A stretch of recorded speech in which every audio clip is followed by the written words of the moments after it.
So we weren't recording, and we'll probably won't even have an intro because all we've talked about so far is totally non-divisive topics. Rise of Skywalker, Lost, WWE Network, and Peacock. I figured you'd want to start with like Vince McMahon's coming back. Yeah.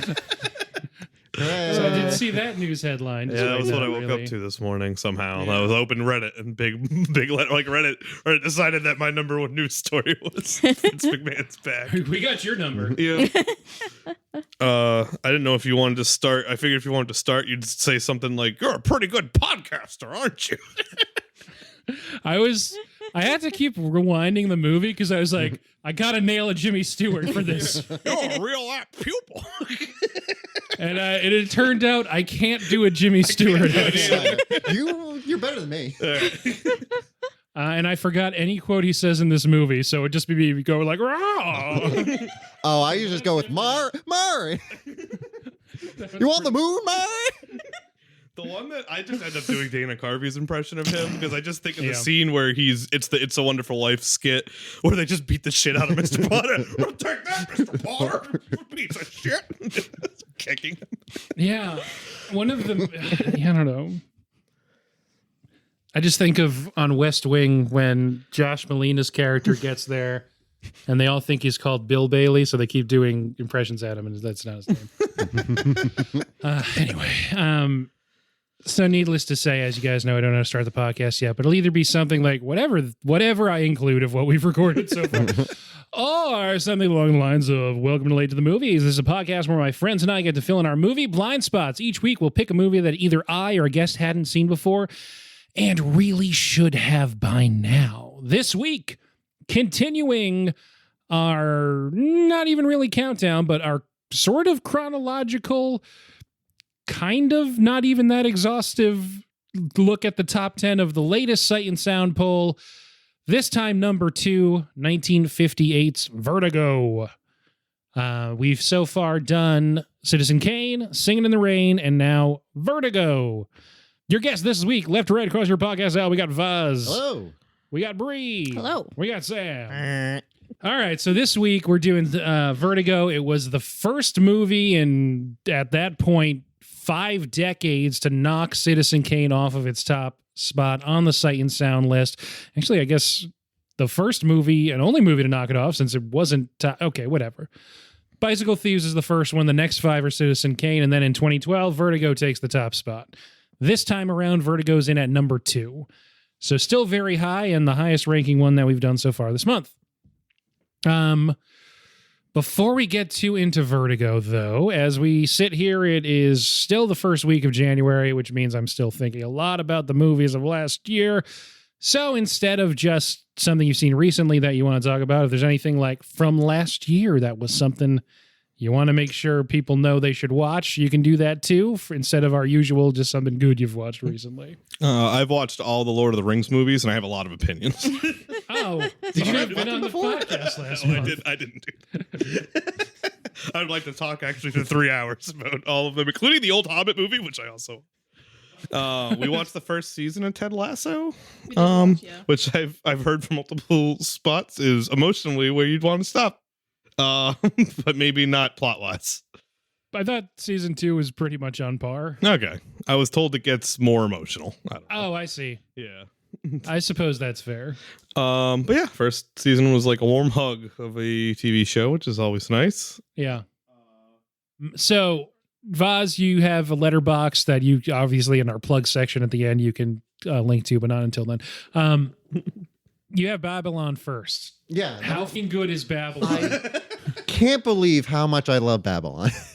I went into that movie. Babylon's made for dyed-in-the-wool movie freaks like us. Yes. I also love Babylon. I saw it twice already, and the first time I saw it, 6 hours with Babylon. What a quick 6 hours! It's a long movie. Like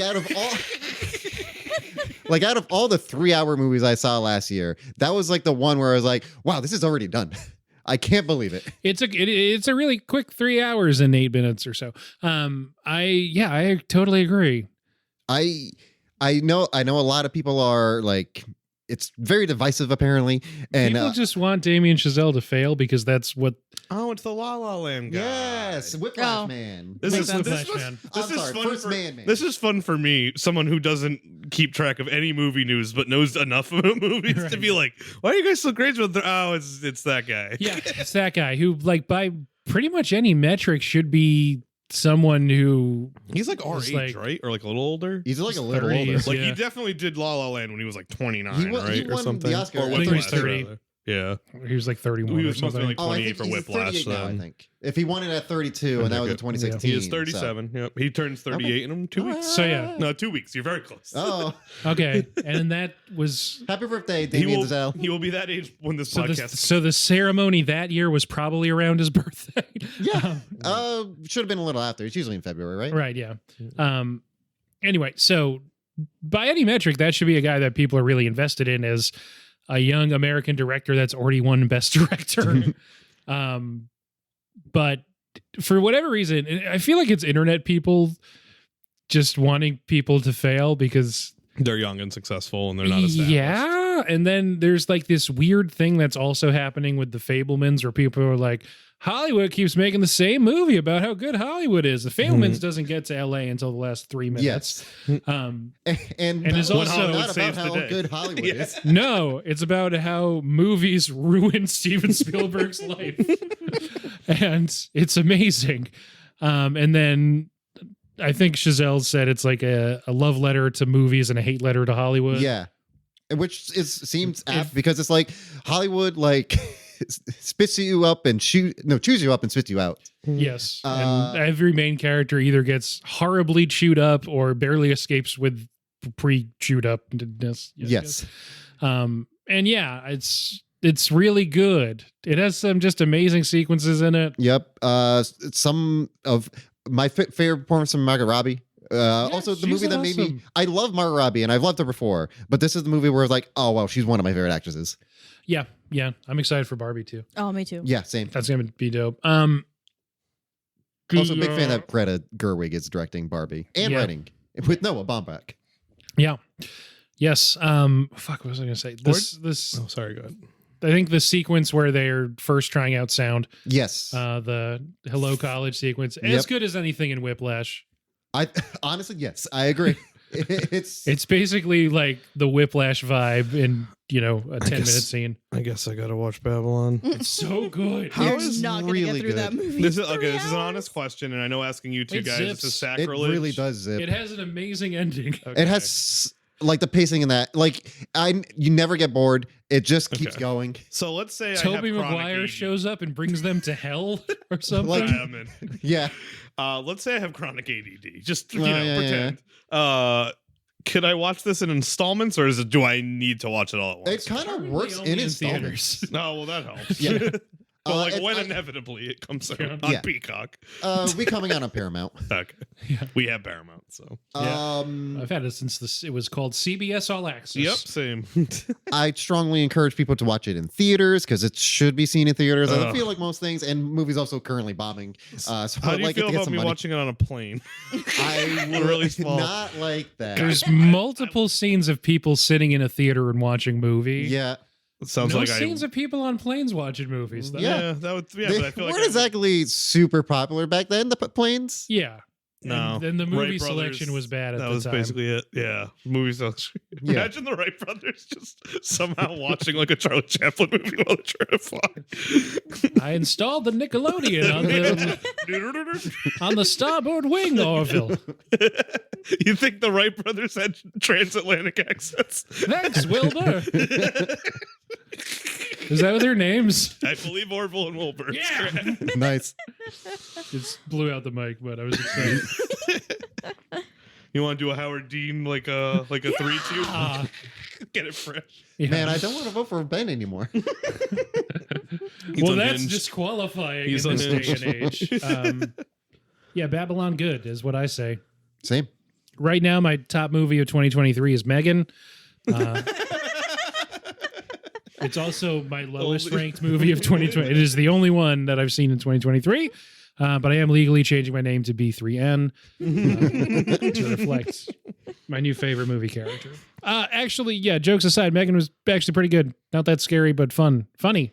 That's what I was expecting. And Allison Williams with a bizarre career. But yeah, I really She want to watch it. with her father. I didn't expect it to be super scary. Like at first I was like, oh, killer doll. Like that was something that I had like an intense fear of growing up. And I still do. But there was just something about how campy the trailer looked, the GLaDOS effect on her voice, like Yes. all of that made it not scary to me, and it just looked fun, especially the weird TikTok dances that she was doing. yeah. So it just took out all the fear that I could have had for it. The only thing would be like if there's any like jarring chords that might be startling or whatever, but those usually don't bother me that much. There's like a couple jumps, but that's not really like its main source Right, of exactly. tension.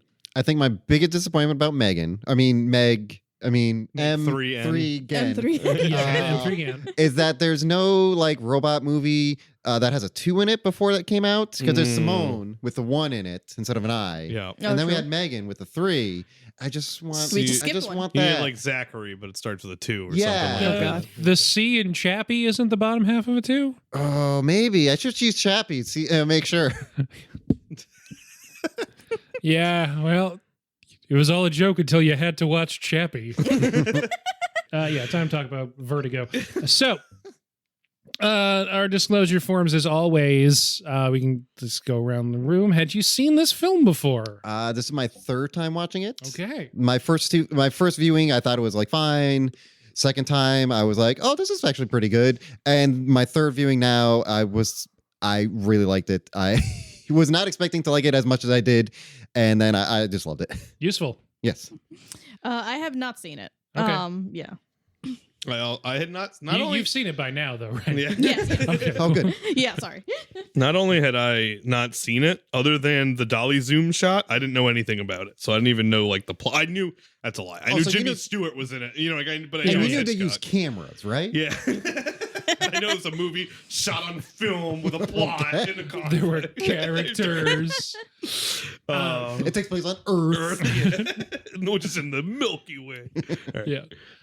As I was watching this, turns out, nope, hadn't seen this movie before. Oh, so really? Really? first time watch for me, too. I really thought I had, but it turns out, That was just Rear Window. no, it turns out that I was conflating it with having seen pieces of it, lots and lots of clips of Jimmy Stewart driving around San Francisco, and also the Mel Brooks Alfred Hitchcock parody movie High Anxiety, Oh. which I saw when I was a kid Yeah. and hadn't seen Vertigo till yesterday.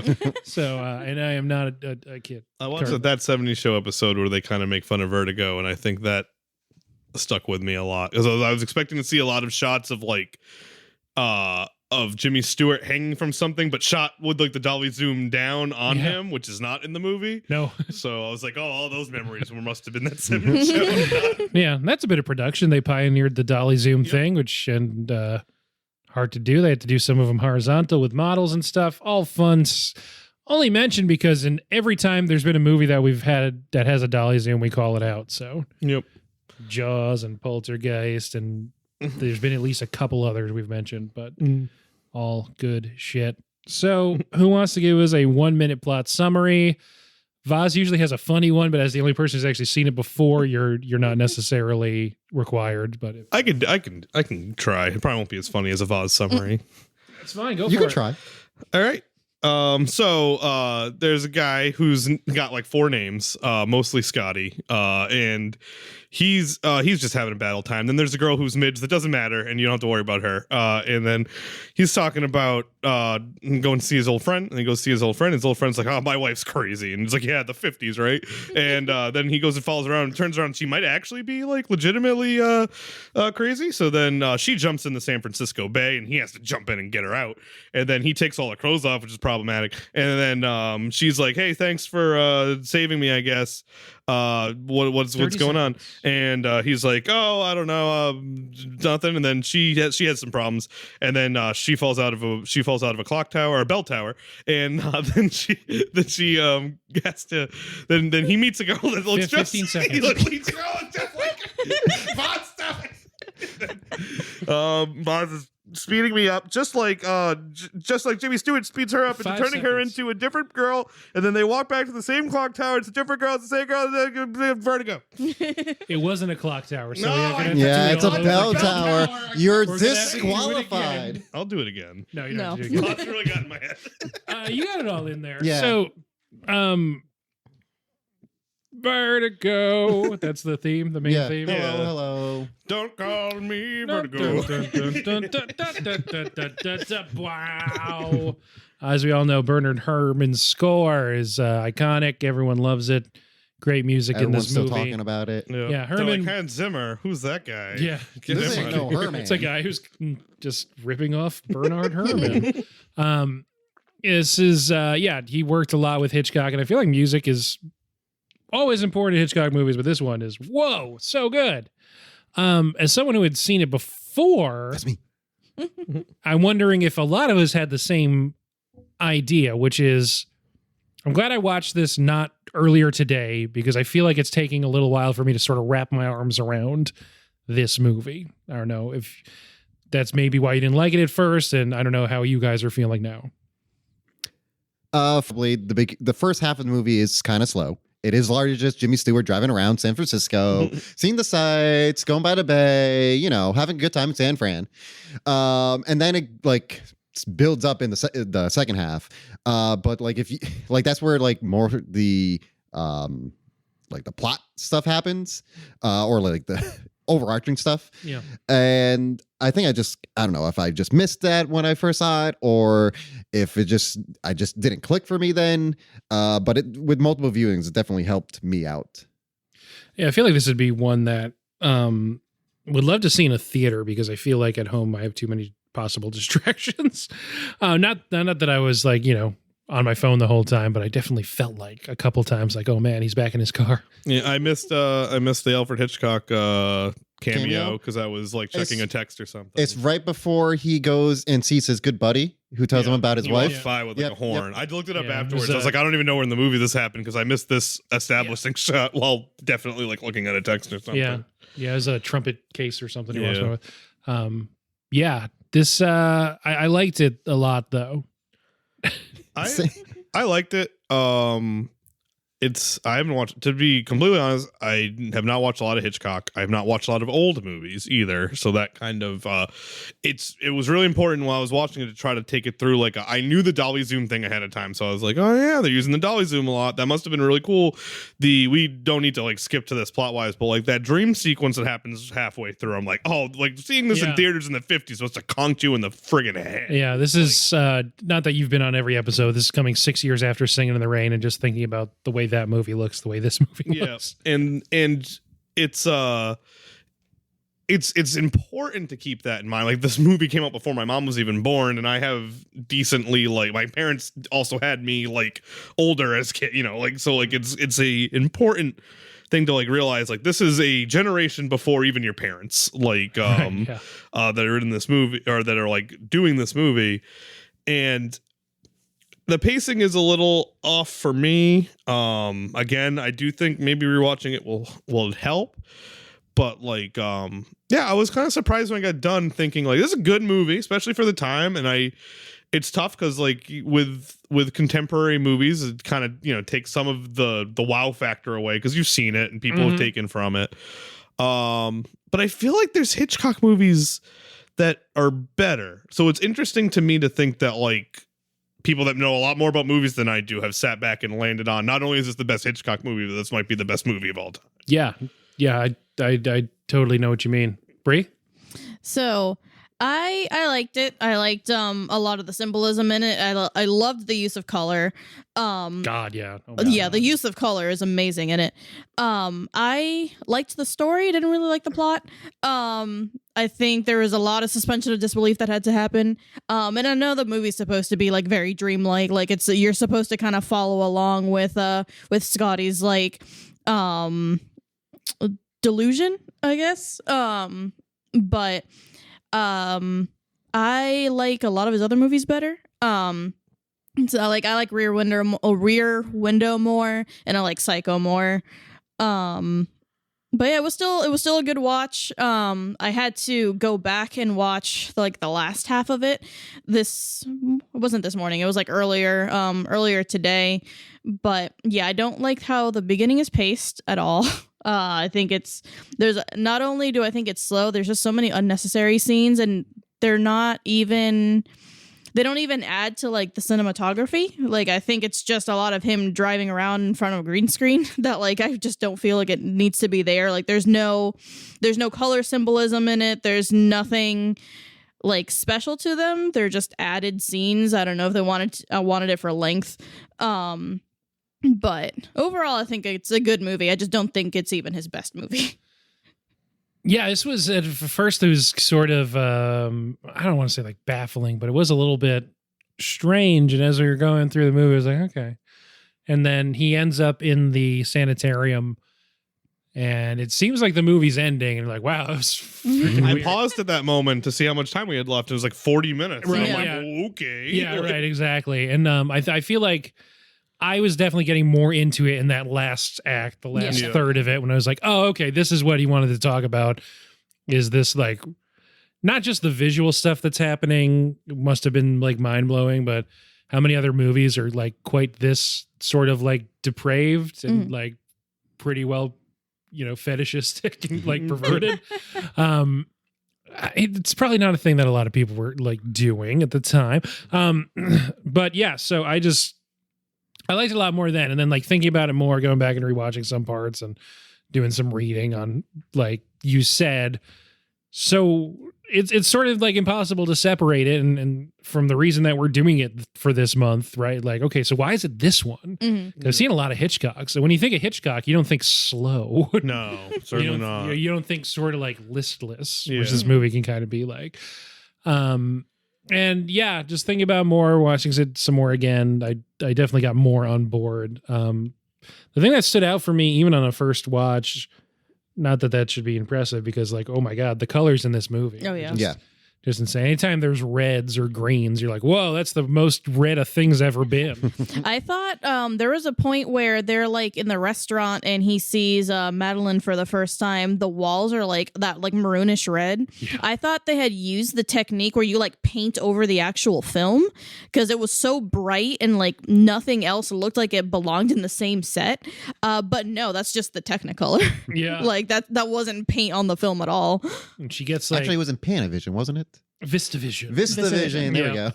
She it's that scene where there's just so much stuff and like Yeah. going on, and it's the first time he sees her, but it's through a doorway, so he's not getting the whole picture.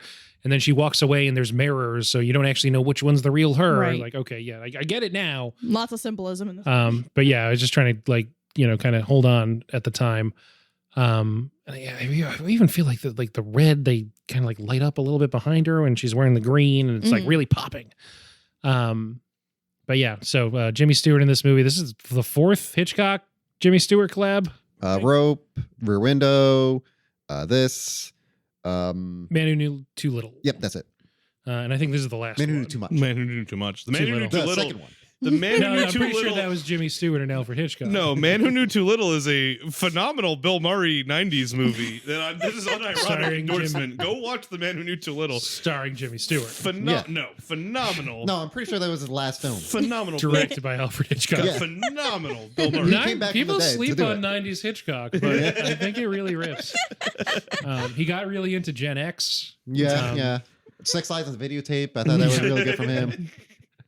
Yeah, They did the Ocean's movies, and it was Yeah. it's like a it's like a Shakespeare thing. There's no way Soderbergh actually made all those movies. Some of them were definitely Hitchcock. Yeah, oh, most definitely. You can't put out 3 movies a year. Who could do that? Yeah. Anyway, getting back to this movie.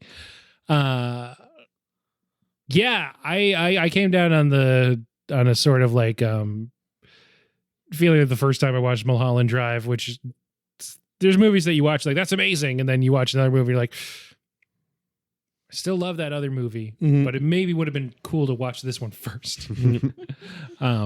Because that being Mulholland Drive by Lynch, which, spoiler alert, hopefully we will do those episodes back to back. I'm hoping that'll be the next episode. also sort of dreamlike. Also, people kind of just like wandering around, them in LA, not San Francisco, and kind of just random, like, sort of plotlessness. Yeah, a lot of great colors too. Yeah. Very blue movie. Yes. And Lynch saying that, that he has obviously said it's very much influenced by Vertigo. And like the dual identity things. And yeah. And boxes. Oh, God. Yeah. Those boxes. Boxes. But this movie is spirals. And yeah, trying to get more into like the symbolism, the spirals, the ups and downs of the Herman score. Yeah, no. So all that to say, I came down on, wow, what a movie. One thing I noticed on this playthrough, with the like way the movie is like dissected into like the first half is just kind of very slow, and the second half it's more like plot driven. I found how like similar they were, because they both like the first half starts with the cop dying. He gets vertigo. Because the cop dies because of his vertigo, arguably. Then he starts like I'm just, that wasn't his fault. no. Yeah. The cop walked over like, give me your hand, and then And just then took the it's like, fucking what? header off the bench. Like, I also do like that they don't explain how Jimmy got off of there. It's just that in the Yeah. next scene, Yeah. he just Forget hurt it. his This is leg and good. he had to wear a girdle. I have a cane. I really wish that scream had become Wilhelm's, like the Wilhelm scream. It was a very overly dramatic. I want to wear this corset. When he fell off. The scream at the end too. Yeah. Yeah. Yeah. But then after that, he starts like following a girl and like chasing after her, and then it ends with another girl, like someone else dying because of his because of his vertigo, or at least he feels guilty for it. Then the second half begins with someone dying because he felt guilty for his vertigo again, and then he's then chasing a girl again, and then it just ends with someone dying, but he gets over his vertigo. Yeah. So Yeah. yes. So it's a happy ending. It's a happy ending. So spirals, repetition, coming Yes. back to the beginning. Yes. I get into all that now, but watching it the first time, you're like, ooh, man, he's back in that car. Yep. That was my thought the first time I watched it. And like, you don't necessarily notice on the first time that like, oh, they're always driving downhill. What's that about? And why some of these cars are like a cool green. There's also been a video, not that I watched recently, it was a while ago, about the blocking that Hitchcock does. And they used the scene where he talks to the husband of Mildred, where it just dissects that scene and like where everyone is during that scene, and how anytime that Jimmy Stewart is sitting down, he is standing up, showing that he has the power in it, and showing that like he is convincing him to like, oh yeah, you should do my thing, and you should also believe that I think my wife is crazy. Yeah. That's I think I like the plot because you're kind of with Jimmy Stewart of like the information that she's maybe possessed by a ghost is presented to you, and the main character is immediately like, no, I don't think so. That sounds dumb. Yeah. And then the guy's like, yeah, I know it sounds dumb, but just hear me out. And you're She's like, doing all these weird things. all right, I'll follow her, I guess. And then that's the next hour of the Yeah. movie. And in all fairness, she is doing all those weird things. Yeah. Yeah. I liked the part where they're at the hotel and she clearly walks in the hotel, and then someone who you assume isn't in on it is like, she's never been here. Like, what are you talking about? She hasn't been here today. And then like he's like, the car's gone. And then she goes, what car? And then the scene ends because it's the 50s. All right, yeah. Yeah, he's maybe not a good detective because I feel like there was a lot of signs that he was being messed with. But that's what happens when you're obsessed with a lady. Yep. Yeah. I think we pointed out Blondes shouldn't wear gray suits. What a peculiar woman. I think he was just a little too old for this role. Because Yeah. even The his- 50s. Yeah. yeah, he was a little too old. One, to be playing a retired cop just for this specific Actually, role. he only retired because of the vertigo. Yeah, because of he the can be a vertigo. cop again, actually. Yeah. Again, Oh, yeah. the good And- end. and then- I mean, he's 50. Yeah, he's 50. Yeah. So he's not Then- necessarily retirement age, but No. for But cops, maybe. I don't know. yeah, I think he was a little too old, especially with the being double the age of the love interest that I hate. Yeah, that's not great. Nope, and it's still happening in Hollywood, and it's still gross. Not to But- this extent, or at least the 50-year-old men don't look like Oh They yeah. didn't look like how old Jimmy Jimmy- Stewart. Yeah. They at least look a little younger, but it's still Yeah. close to double the age. He's, Like I just, think he's really giving Mr. Rogers in this one. I think She I literally said that. yeah. She's like, why is Mr. Rogers walking around? But yeah, I think he's a really smart guy. He was a detective, but just the delusion is just so strong that like he just loses all sense of reality. The delusion that he has, the obsessiveness, just makes him lose all sense of reality to where he would think things would be common sense and that he would see the patterns and that he would be able to point out these little things, and he doesn't until the end with the necklace, one of the probably the most obvious thing that he can think of. But that's what finally kind of like shatters it for him, and it's like, well, at least now he's believing what he wants to believe, because even what's her name, Midge Midge. Midge It's a is whole like other thing. That's her Midge friend. is like We can get into yeah. Midge. Yeah. Can we? trying to bring him back. Like she's like the really grounded character, but he's just stuck in like what he wants to be his reality until she just kind of disappears. Yeah. Yeah. Although Midge, that was a creepy thing that Midge did when Yeah. she. Oh yeah, that was still creepy. Yeah. But Okay, yeah, well, let's get into that. So Can we what get was into Midge? Midge's- I've been waiting to talk about Let's Midge talk all about day. Midge. Okay, let's address the Midge in the room. So they were engaged for 3 weeks. Which is thrown And out sh- so and- weirdly. and she's the one who called it off. Yeah. Also, not that much more age appropriate because I think that actress is in her 30s and Yes. Yeah. But she's the one Novak's who loved Jimmy 25. Stewart. 25. Yes. Yes. Well, she called it off. They don't say how. but- We Yeah. literally had to like stop. I was like, did he just say Wait. that they were engaged? were those two engaged, or Yes, was she they were. previously I went back- engaged? Was that her apartment that he just hangs out at I sometimes? think and like, so. I think it's yeah. also where she and works. just like Yeah. raids the Because fridge?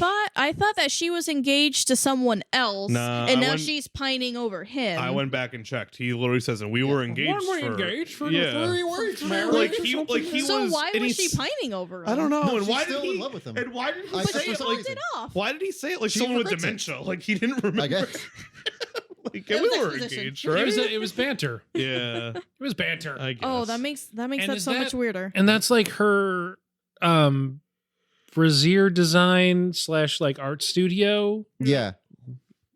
Yeah, I she's was like a kinda- fashion designer. Or I was kind of something, right? surprised that But he that has his own key. Chekhov's airplane brassiere never came back. I was really waiting for that thing to come back. They did It's they did based go off into a a suspension lot of bridge. detail. Yeah. they gave it a lot of time. I'm like, ooh, where's this gonna come back? It's never coming back. Just like Midge after the last like 45 minutes of the movie. Do you want to hear a little fun fact about the movie? I Funny do. you should mention Yes. that Midge doesn't make her return. I can assume what she symbolizes. Well, she was in the last scene of the Yeah, there was a deleted scene. It's supposed to be the last scene in the movie. She's just driving off, and you hear on the radio like, "Oh, we found the guy the husband of Marjorie or whatever her name is." Yeah, it was like Madeline? a, Madeline. it was like a Madeline. code thing because they had to have the movie end on. So actual Judy falls off the bell tower. Now I'm going to get it wrong every time too. And the movie ends. No. But in this, that is sometimes like on the DVD I have is labeled as the foreign censorship ending. Mhm. But you can read some places that like, no, it wasn't the foreign censorship ending. It was the U.S. government that asked them to film a different ending. That, yeah, it goes back to her apartment. And on the radio, it's like, don't worry, we're going to find him. He will be brought to justice. Yep. And then Jimmy Stewart comes in and they share a drink and the movie ends. Huh. Yeah. Yeah. Because you Worst can't have bad bad guys ending. Yeah. get away with Yes. stuff in the 50s. Bad ending. Yeah. Glad they didn't have to keep that. And this is a spoiler for every Hitchcock movie. This is the only one where the bad guy gets away with it. Oh, really? Oh, sure, yeah. I don't think I realized. Do the that. birds get away with it?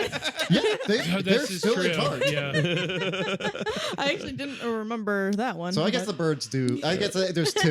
This and the birds. I actually forgot to mention the birds. I also think I like birds better than Vertigo. It's a weird take, but like Well, I think when One I of them's first got saw, birds.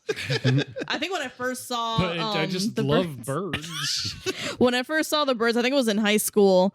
I was legitimately kind of freaked out by it for a few days, and I felt like that kind Well, of had a hold on me. I mean, it so- could happen. Yeah, no one wants to see a bunch of birds kill there's them. like It's that like thing- if they ever decide to like all organize against us, we're screwed. Yep. There's that conspiracy theory that like birds aren't real or whatever, like or like government drones. So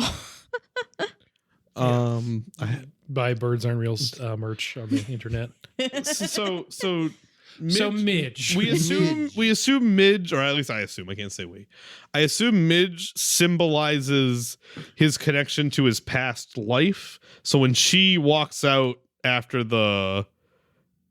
or like stability, even maybe. So like when she walks out, like reality. yeah, halfway through the movie when he's in the sanitarium or whatever, it's kind of like symbolizing that Jimmy Stewart is going down a bad path because she is leaving. I think that's about right. So stability, reality. Hitchcock said that this It's is tethered to Yeah. this is to show she's in there to show that men will always choose like the sexy, icy, unknowable, like dangerous woman over just like a nice lady that they know and already likes them. Yeah, but and isn't does difficult. but does paint a creepy picture of herself. That's the twist on it, right? Yeah.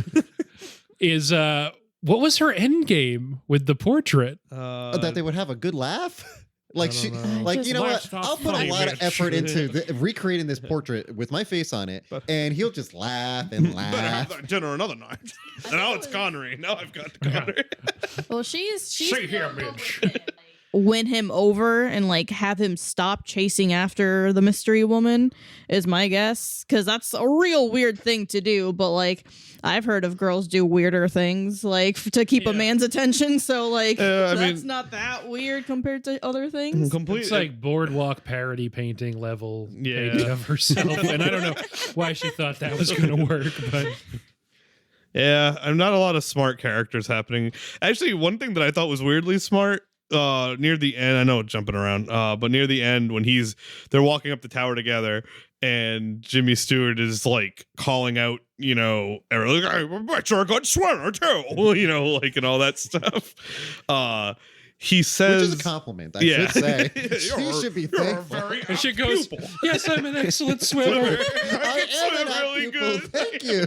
Pupil. I'm very good at swimming. I'm sorry." He says like he understands what is a very weird murder cover up. Like he somehow is like, and who was up there waiting for him? It was Klein, or whatever his name is. Like Elster. Like it was like, wait a minute. And I'm sitting there going, how the hell do you know what actually happened there? Because it's a really weird thing for Elster Klein to have been the person behind all of Yeah. this, and for Right. I think his you name's know- like Gavin Elster. Exactly. I don't know where yeah, you Gavin Elster. That's right. I don't know where I'm getting Klein from either.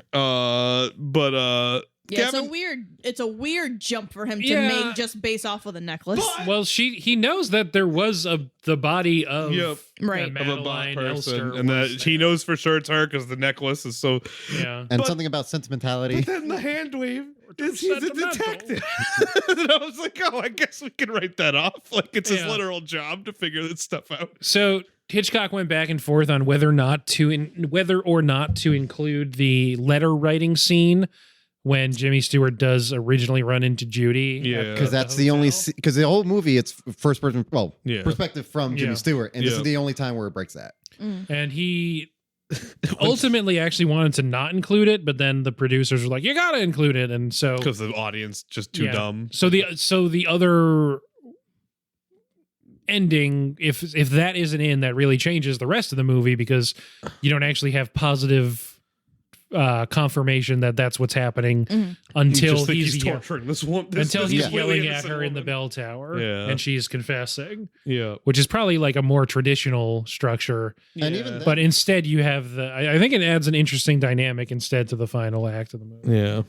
And I do enjoy the like cut after Jimmy Stewart leaves, and like to Vaz's point, the first time that we leave Jimmy Stewart's point of view, like he closes the door and we linger on Kim Novak, and she turns to the screen and just makes the weirdest look of all time.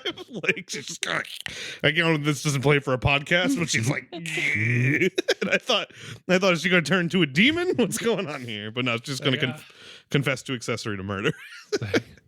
It's like I thought I got this ancient man out of my life. This ancient, anxious. Yeah. Considering this is only 10 years after It's a Wonderful Life, it's just cool to see, like, I didn't know quite how, I guess for lack of a better term, fucked up Jimmy Stewart plays in this movie. Yeah. Where even before the turn, he's not got the best vibes. No. He's being a pretty bad detective. Yeah.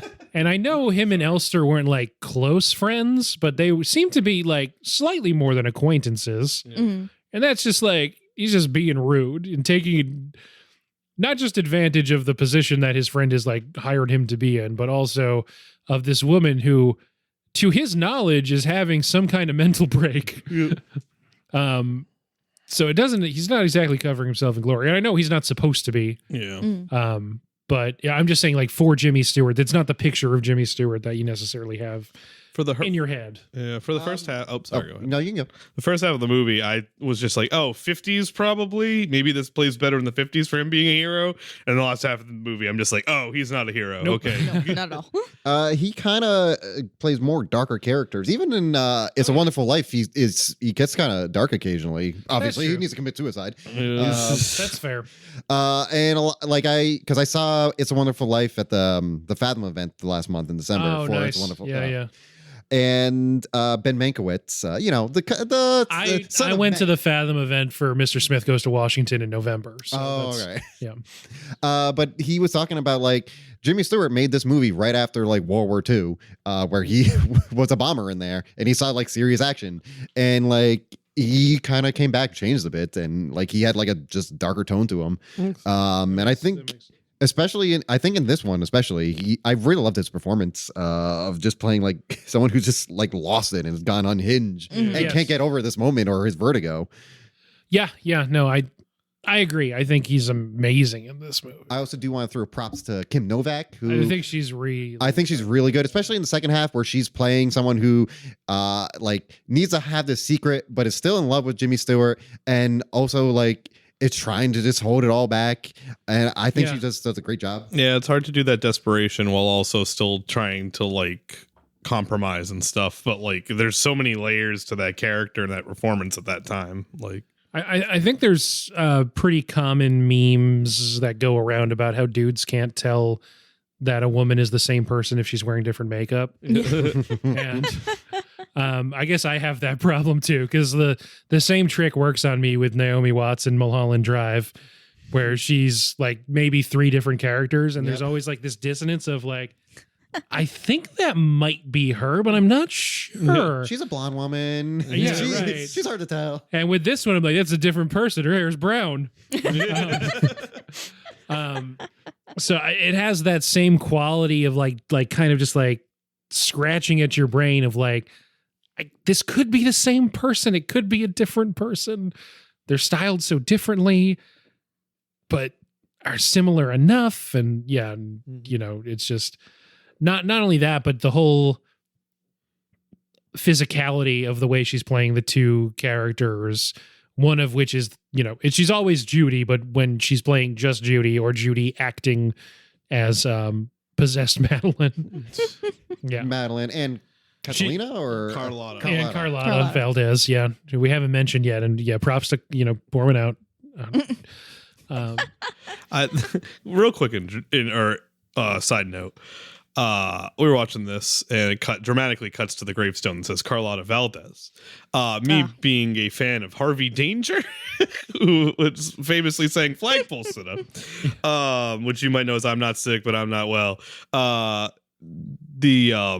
The The first song on that album, I have that. I'm one of 10 people that have that album, I think. And I love that album for what it is, which is just a 90s pop album. The first song is called Carlotta Valdez. And they basically just say the entire plot of Vertigo. And the chorus is just them saying Carlotta Valdez a lot. And at one point, they just scream Vertigo 3 times in a row. And because I am so not a lyrics person, to the point that I listened to I listened to Hook by Blues Traveler and didn't realize it was just making fun of song structure. Oh, yeah. It brings you back. Yeah, it brings me back. I didn't realize it was a plot of Vertigo. And I'm just sitting there going, oh, that song's definitely about Vertigo. Luckily, I don't know the lyrics. And I looked it up afterwards and yep, pretty much soup to nuts. The entire plot is Vertigo. In my research, I came across that song too, but I didn't listen to it. Now I feel like it's a good song. It's probably the second best song in that album, honestly. Yeah, I mean Flagpole Sitta, and then is it a distant second though? I mean that's a good song. Flagpole Sitta is probably one of my favorite songs of all time. I know that's a weird take, but I am a child of the '90s. So. And it's Carlotta Valdez right underneath it, No, or is it a mile? I at one point 10 years ago did my top 100 favorite songs of all time, and I think it might have cracked low, but it would definitely not be there anymore. We've had 10 good years of music, and I've learned other things. Like Valerie by Steve Winwood has to be way higher now. Didn't you say that if you had a sitcom starring you, that would be the theme song? Valerie? No, the Carlotta Valdez? No. Oh. Flagpole. Yeah, that one. Oh, yeah. Yeah. I would love to do a 90s sitcom where... I want you to do a 90s sitcom, but you use Valerie for the intro, and your name is Val. Oh, that's fair. There's just not a lot of justice that we can do to quite everybody who was involved in this film. You're talking about Saul Bass and colors, and it's so colorful. How they make the restaurant so red? I think that restaurant is that red, Really? or was. Ernie's was a real restaurant, But it's been 60 years, so yeah. Can I ask how Judy could afford a what seemed like a 500 to 700 foot square apartment in San Francisco while working as working at a corner store? Well, it was the 50s, A. And B, she was also getting paid on the side to be... That's true. I think they were also having an affair together. And then... Yes. Or at least this is only summed up by Jimmy. She was his mistress. And he Yeah. goes, "You are his girl." And she goes, "Yeah." So she was probably getting some decent money from him. I'm sure that could go on an apartment application. I'm also got this weird swindle going Those on. have only started getting serious with credit scores and stuff in the 80s. That's Yeah. fair. But hey, imagine that girl trying to get an apartment in San Francisco right now. It's funny. What did you guys call Jimmy in this? I always called him Johnny O. Johnny O. More of a Scotty. You I like felt Scotty. comfortable enough with Johnny O to call him Scotty. I like. I only called him Mr. Ferguson, but he told me, "Oh no, I wouldn't like that at all." Did he ever say why he was called Scotty? No. I felt that was silly. No, he was just Scotty. Jimmy Stewart's family lineage is part Scottish, I believe. Okay. Oh, okay. Just That why makes they makes called sense. like Ronald Reagan's And I Dutch. imagine Ferguson maybe comes that way Yeah. too.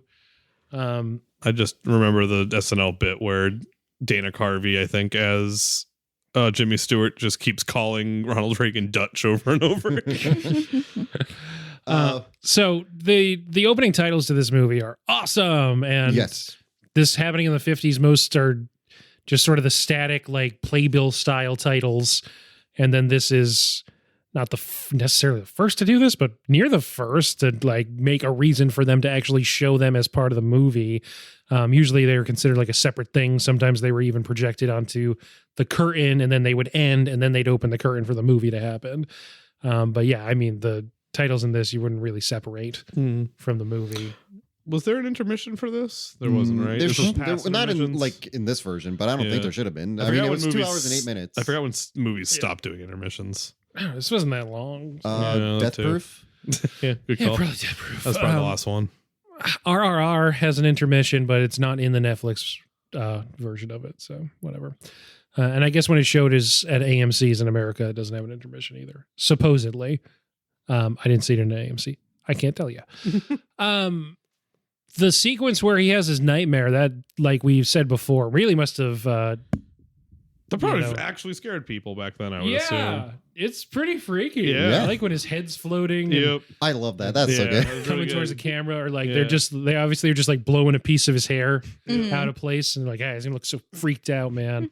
They did a really good job It's of like like making falling. it feel like a real dream as much as you could in like the Oh, 50s film. Yeah, I love the scene where Judy is like has blonde hair again, and Yeah, she's wearing the gray. the and ghosts. they're kissing each other. that and they're scene's doing insane. I love They're that doing scene. the twirl, and you see like the stuff in the background from like when they were kissing in the stables. Oh, Yeah. is that what it? Okay. Yeah. I was It's telling like the carriage that they were Oh, sitting okay. in. Yeah. I the literally fake told stable. her, I was like, I thought like my first thought was like maybe this is supposed to be like Carlotta, like it's supposed to be like cutting back to like an 1800s, Yeah. like I mean, because it almost sounded like technically- carnival music for a second, and I thought that might have been like a, but that makes way more sense. They were when they were kissing the stage. I wish I Yeah. would have. I wish in that view I would have seen it because I was very confused in that scene. Yeah. What was going It's at on. the mission. If you look at it, you can make out it's like the carriage that they were sitting in. Yeah. That, in the, that like, all makes in the sense. stable. All yeah. right. Well, now I'm gonna bump it up half a star. So There you go. But we don't go to 5.5. This will be no. interesting. He's It's gonna be Who are you, interesting. Dave Meltzer. 6.25 stars. Yeah, it's just anyway. We'll get to that later. Yep. So that scene's amazing. Just all around. I love that like they have the dramatic reveal of her coming around the corner. Yep, and And- she's bathed in green. Yeah, Yeah. yeah. Well, when she comes out of the bathroom, okay. yeah. Mhm. But I love that they start with like, oh, you think it's that it is just going to be like, oh wow, you look like her, and he's just like, they didn't put your hair up. I told them. I told you too. And you're like, oh man, this guy's got it. He is down bad. Wow, you really do know what you want, or whatever. Oh Right. yeah, that scene was uncomfortable. Yes, it's so uncomfortable. Very uncomfortable. Yeah, this guy's not okay. I He's don't get fucked why up. he. I guess 50s domination 'Cause over men women. are weak. What do you Yeah, want? but like the comment of like, oh, why should you care? Like it's how I look. I don't know. Like I gotta care about how I look. I'll cover all your mirrors then. Why would you? It's like just make yourself blonde. Why would it? Why do you care? You won't care at all. Well, that's another thing. Like, I think it just plays really well with the whole Kim Novak is still in love with him and she wants to be with him. So that I understand. and so yeah. she's Like, like, if I don't want to keep telling you that I am actually that girl that you Yeah. fell in love with. I want you to forget about that. But he's just too obsessed So to that- like let it go. That I get. I just don't understand why he keeps thinking that she doesn't care about how she looks. Like she like. Well, he just doesn't care. I know. I guess that's more the thing. It just seemed like a weird way to be like. I like. This is very, What's the very, matter to very you? Yeah. hair splitty. I just assumed that he would just be like, oh, "Come on, do it for me." You know, It's the what I mean? same thing Like, where she's specifically like, I don't like that suit. And he's like, Yeah. well, take her. Yeah. Yeah, it's It's just, getting more like Bane now. yeah.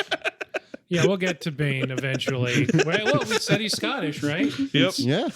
So, yeah, we'll just be going full. Put on the grace now.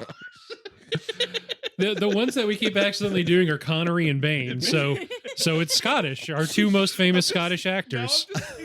So I like the end of this movie. Actually, I think it's a little I abrupt. think it's great. Yeah. I don't mean to insult this actress. That nun was very scary looking.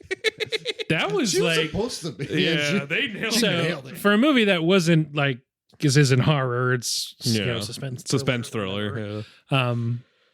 And the only paranormal elements in it are lies and bullshit. And Um, Vertigo. And Vertigo, which is fake and it's just a paranormal Yeah. thing. That's what Paranormal Activity 6 is about, right? Yeah, Vertigo. Fake Uh, Vertigo. People going like, whoa. I'm too high up. Someone give me a stepladder. It's just, I don't know. It's just webcam footage of people like looking over the edge of things and going, uh-oh, no thanks. They wake up in the middle of the night. They're just like too high up. What's going on? No. No, I don't know. Oh, for a Yeah. movie that isn't really a horror, I feel like the shit with the nun coming out of the shadows was like legitimately frightening. Yeah, that was really scary. We were watching it pretty late at night, and Just when they I see was- movement, I'm like, oh fuck. yeah, I mean, she you can kind of see it's a nun, and then her whole silhouette turns black. And I thought for a second through like 50s movie magic they were going to try to like like kind of shape her into almost like a demon or some kind of supernatural force. Now that would have been an ending. And yeah, agreed. The literal devil is here. Yeah.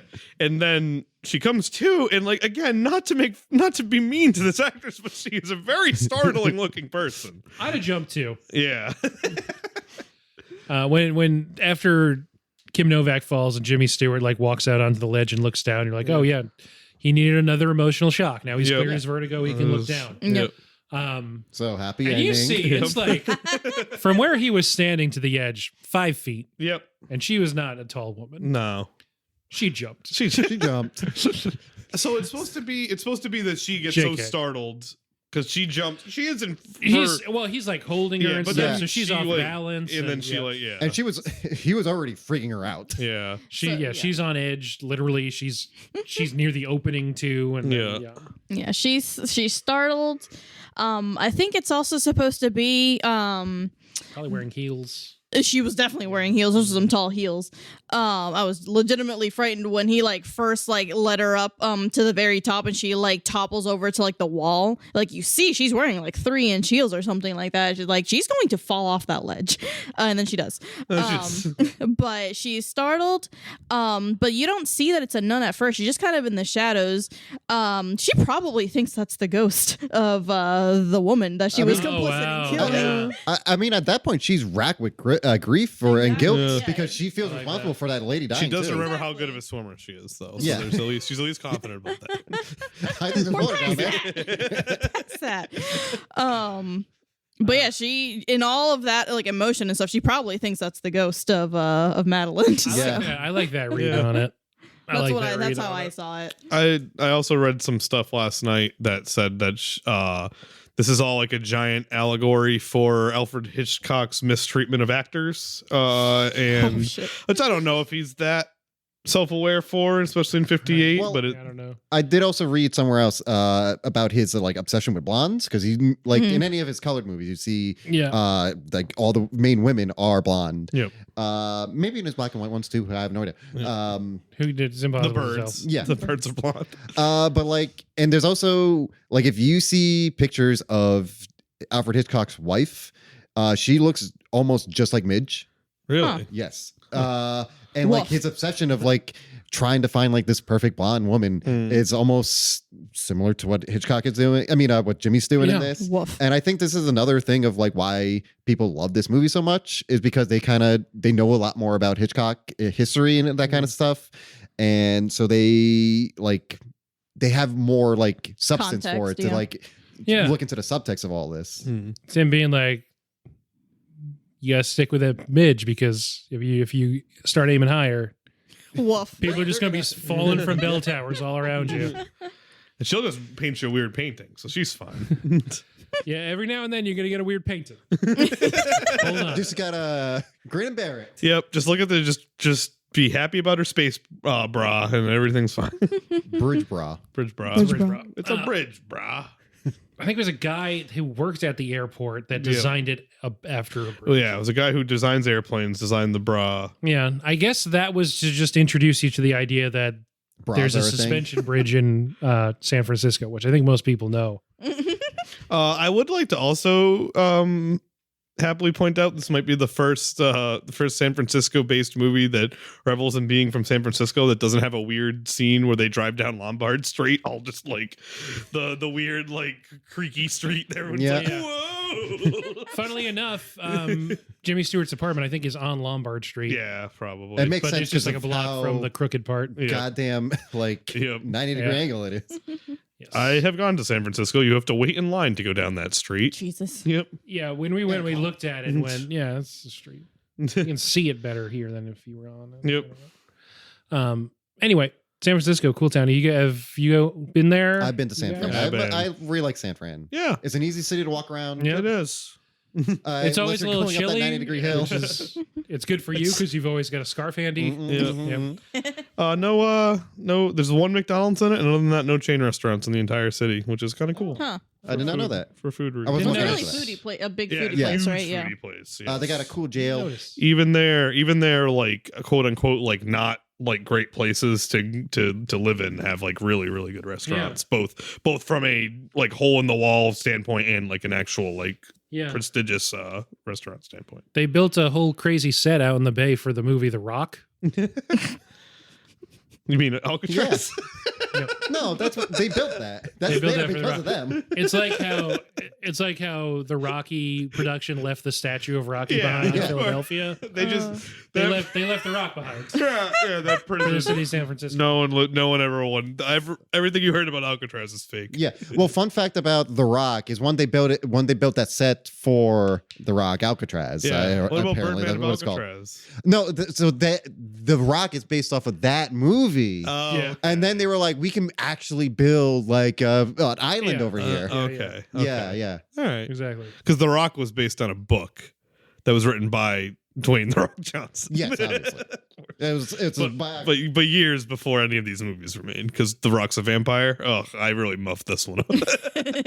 Just good. Our standard recursive layers of references Yeah. actually work for a movie that has so many spirals in it. Yeah, there you go. Way to bring it back. Yeah. Downward spirals all around, even just through conversation. The scene where she does change her hair finally and everything's matching and she comes out and is just like wreathed in that sickly green light, and then the camera spirals around, and I feel like that's just an incredible like achievement that it's ostensibly to him like a very romantic kiss, and you just have like such a knot in your stomach of just like, oh my god, this is gross. this is horrible.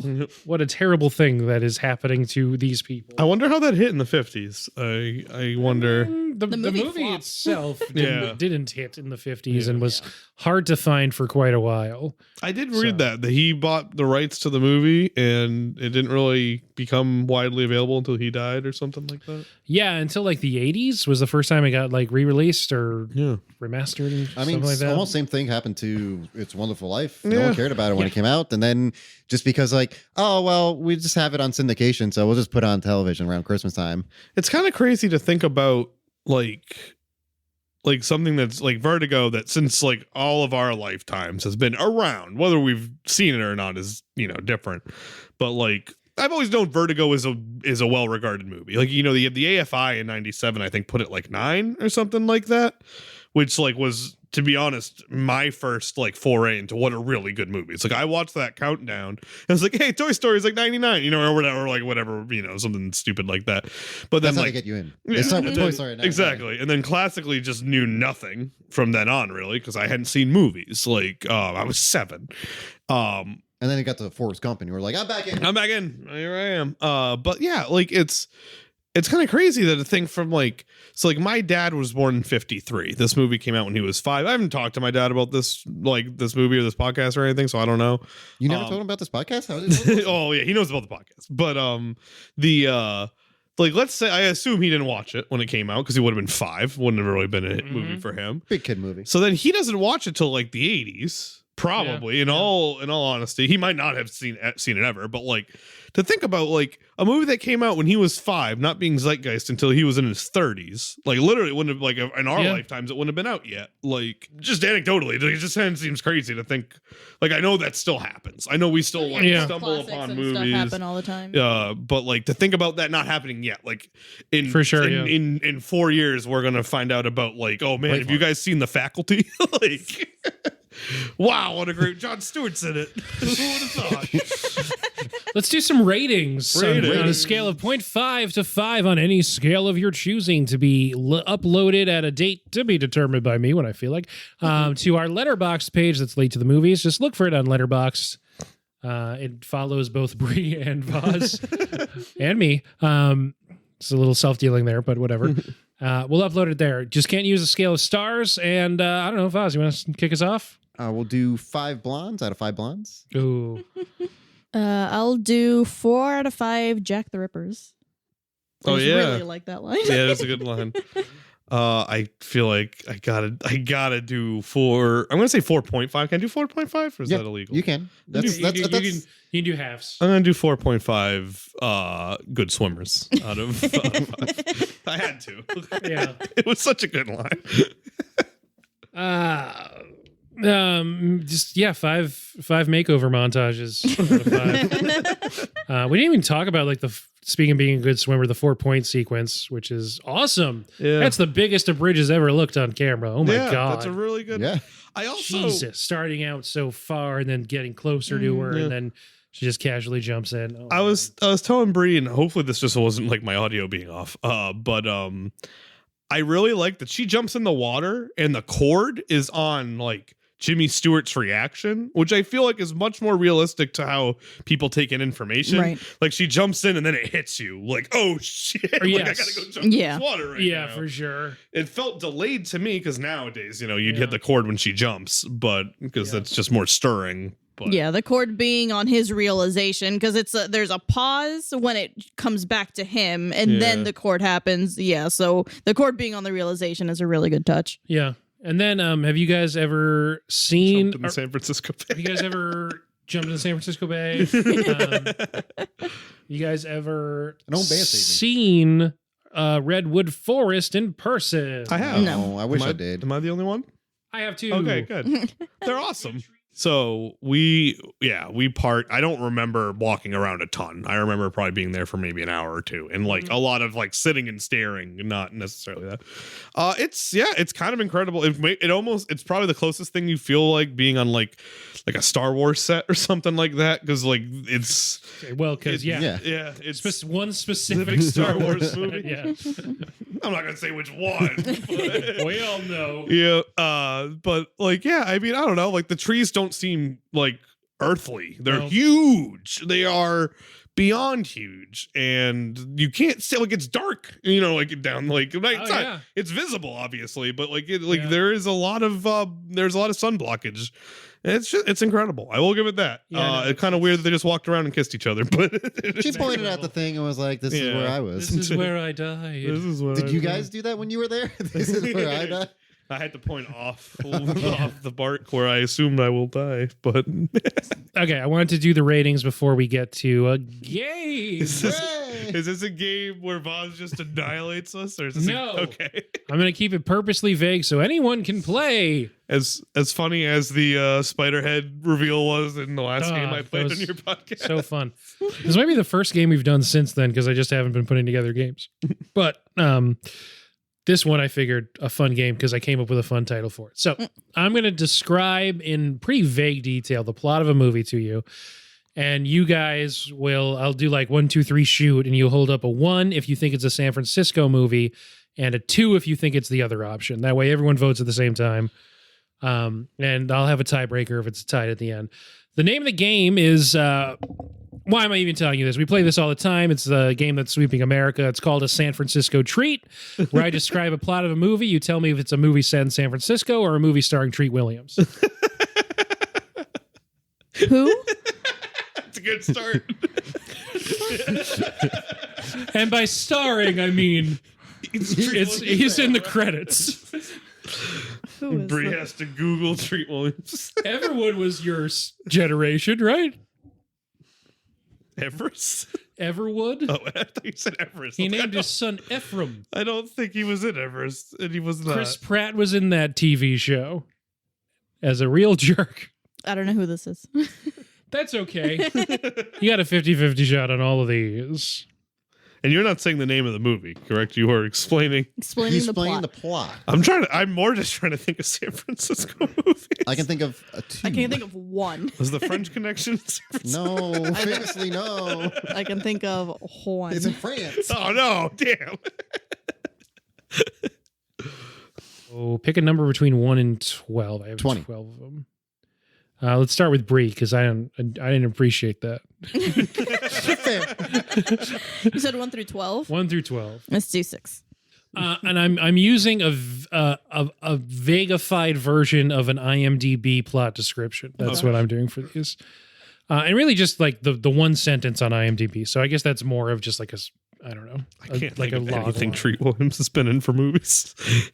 Well, yeah, a fragile peace is threatened between two species. Oh, I got it. God damn it! All right. Ready? Yep. 3, 2, 1, treat. Fuck. Joking. I just noticed Voz is against me, so Vaz voted San Francisco. I wanna guess the It movie. is a San Francisco movie. You don't get any bonus points, but it's Planet of the Apes. yeah. Technically, it's Dawn of the Planet of the Apes. Yeah, whatever. Jerk off motion. It was San Francisco? Yeah, Yeah, they the monkeys are on the bridge. all their commercials were like apes on the Golden Gate Bridge. Oh, I didn't watch it. Yeah. The trailers?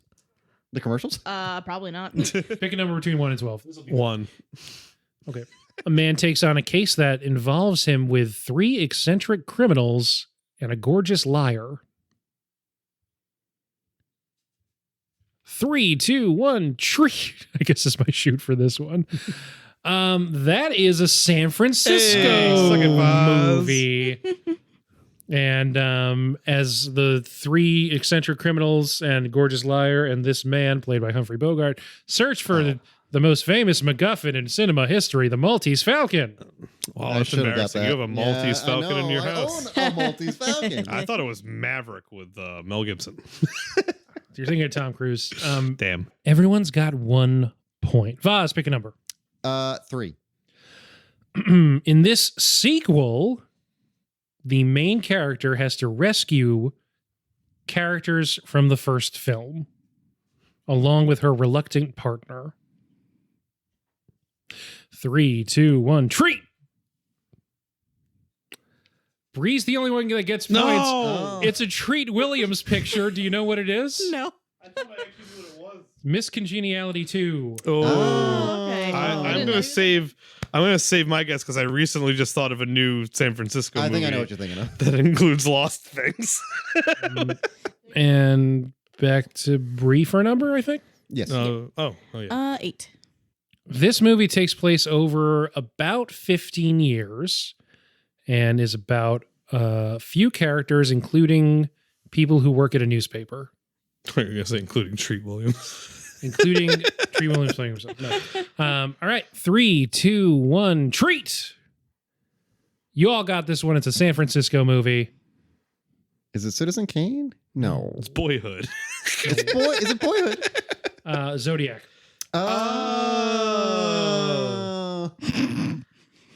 I feel like there should have been a Which murder. takes place all over California, but I feel like they you should work have- at the San Francisco The murders are- Chronicle or And or Citizen whatever. Kane happened technically takes there. place over like 50 years. And mostly in New York. And Yeah, no, that's no it. mention of a serial killer in that synopsis. Kind of Then weird. give it away. Yeah. Sam, pick a number. 2. Okay. A lesser known superhero starring in a superhero movie. I can't tell you where it takes place, but they need to thwart a wealthy criminal genius from obtaining 3 magic skulls. That's specific enough for you. It is, but I don't know this movie. All right. 3, 2, 1, treat. Sam gets the points on Yeah. this. Nice. This Treat Williams movie, which is, of course, The Phantom, the Billy Zane vehicle, which came out in 1996.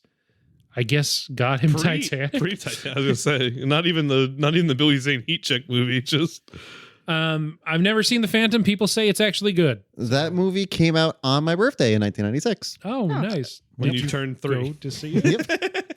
Did you go to see it for your birthday? No. Voss, pick a number. 4. 4. Okay.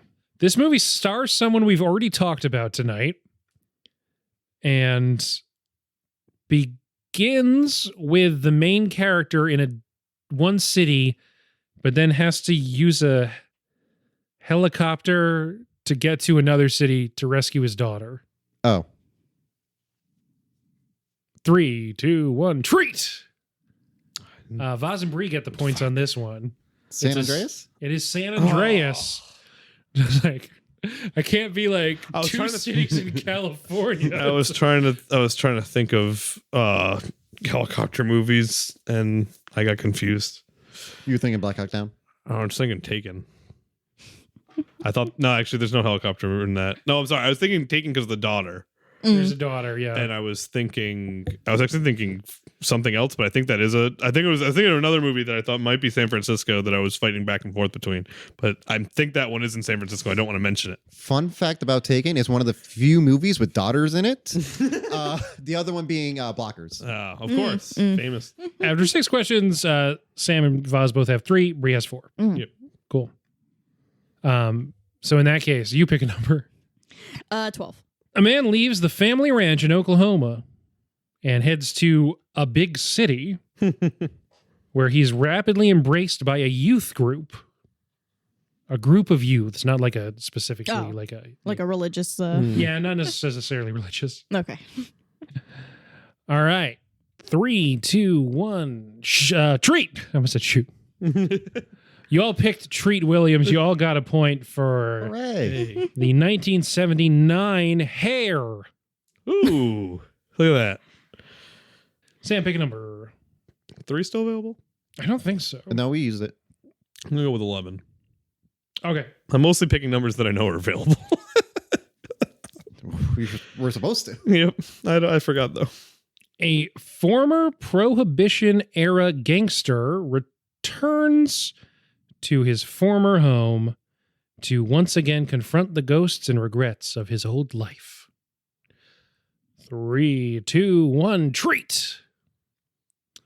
Vaz and Sam get the points on this Treat Williams picture. Of course, the first person you think of when you think of Once Upon a Time in America.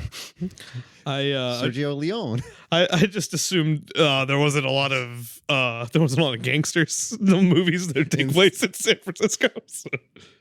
He is 4th billed on IMDb, so Yeah, good for for me. It's mostly Woods and De Niro and Sergio Leone, but you know, I've not known any of these Treat Williams movies so far.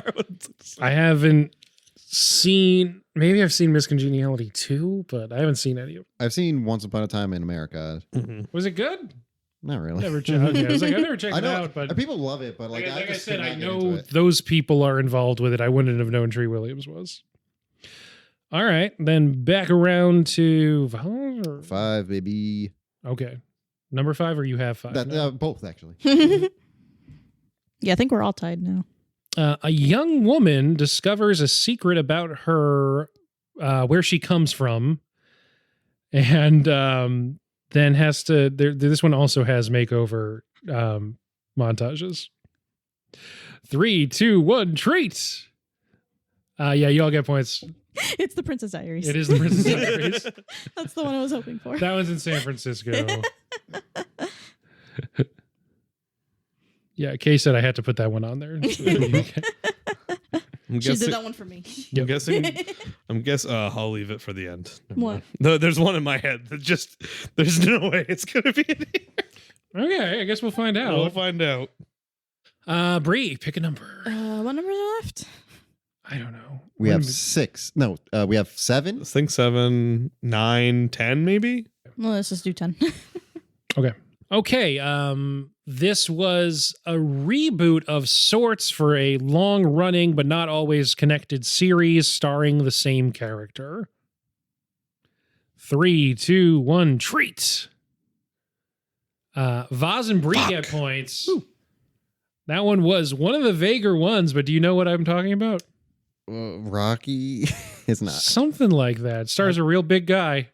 I was thinking it was a James Bond movie, which is why I picked 2. I don't know why Almost. A lot of people die in it. I don't know why I would have Just guessed like James Bond. Treat Jurassic World. The 2015 Godzilla, which has a climax in the in San Francisco. So Vaz and Bree are ahead by 1. Mm-hmm. Ugh. I gotta sweep the next 2 Vaz for. and Bree both have 6. Yeah, 7. I have 5. I have 7. Oh, I have 6. Both have 7. You have okay. Vaz and Bree have 7. Sam has 6. Going into the final 2 questions, I gotta sweep them both. where anything can happen. Gotta Should I just pick one? hope. Yeah. Okay. As long as that's okay with me. As I long guess as it's you're my fine with pick. choosing. It is my pick. I forgot.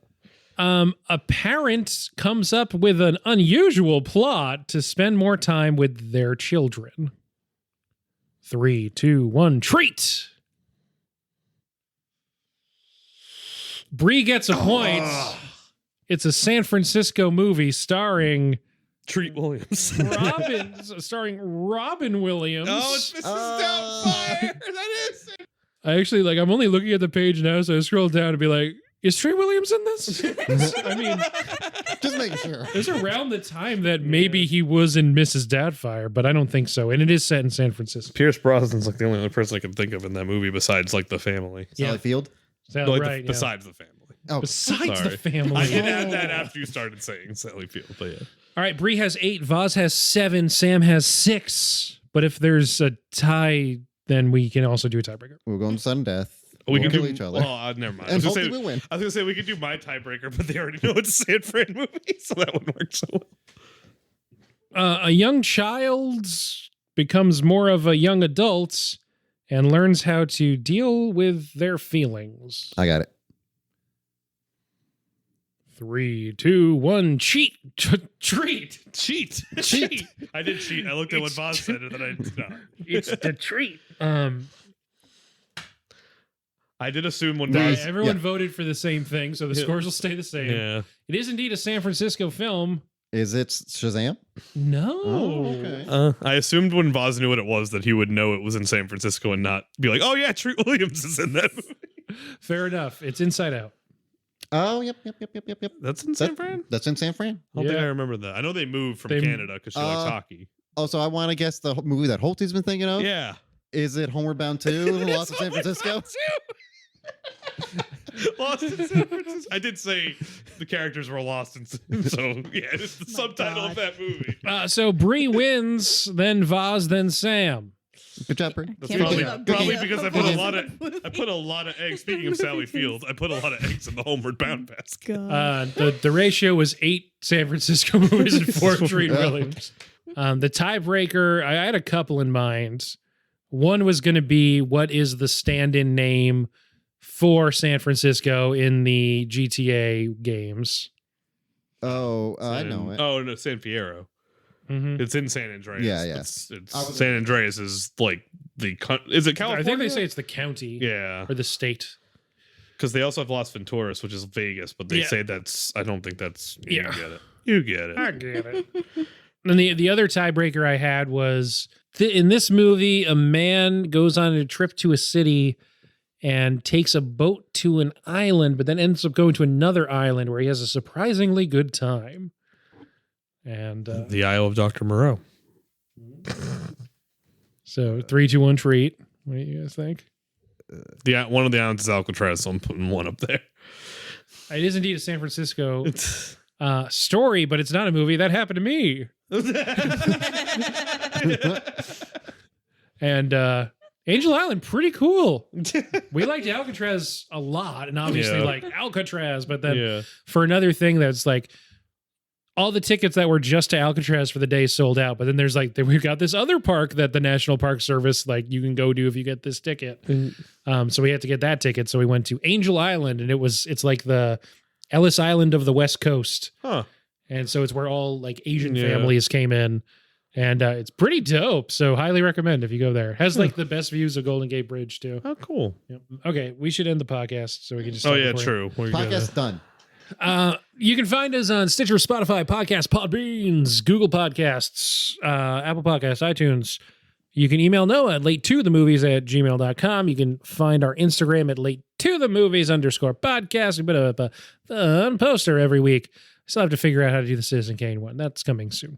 By the time you listen to this, it'll definitely be up for sure. Aside from that, thanks for listening. Thanks for being on. Vaz, Bree, Sam. Yeah. Thank you. Goodbye. You were As very, always, surprisingly good swimmer. you were very apt podcast. Oh, old building alone. Old podcast alone. That's in this movie. Another movie. No, that's in this one. He says it to Ernest Cline at the beginning of the Yeah. Oh, that's what it said. That's The guy who wrote Ready Player One? I think that's what was fucking me up. What is his name? It's Gavin Ulster or something like Yeah, Gavin Elster. Yeah, I think I accidentally got brainwashed by that shitty dude that wrote Ready Player Tell One. spirals. Yeah, it's over.